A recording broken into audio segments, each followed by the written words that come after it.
Hey guys, welcome back to another video, and today I'm going to show you how to flash Raspbian onto your Raspberry Pi. It's super easy and it'll take less than 5 minutes. So what you're going to need obviously is a Raspberry Pi. It doesn't matter which type of Pi you have, the process is exactly the same. All you need to make sure is that you have a micro SD card that is class 10.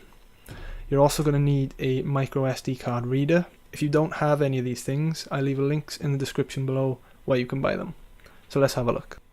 So before we get started, just make sure that you take the micro SD card out of your Raspberry Pi and pop it into your SD card reader. Then you want to plug this straight into your computer. So the first thing we want to do is download the Raspbian image, and we can do this by going to the Raspberry Pi website. I'll leave all the links in the description below. So all you need to do is go down to Raspbian Stretch with desktop and recommended software.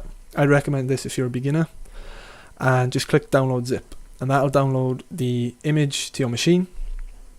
And then we need to go to this website, which I'll also leave in the description below, and we need to download the flashing software. This will put the image onto our micro SD card, so we need that. I would recommend downloading the portable version so that you don't have to install it to your machine. Okay, so once you've downloaded the Raspbian image, we're now ready to flash the image onto the SD card. So what we're going to do is open the etching software, and you'll be greeted with something like this.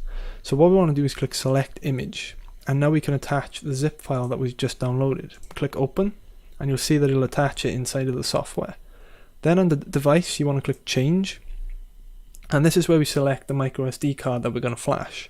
Now make sure it's the correct SD card, because obviously if you select the wrong device it's going to be erased. So find the right device, click continue, and then all we want to do is hit flash. Now this can take a little while, so I'll leave it run and I'll come back.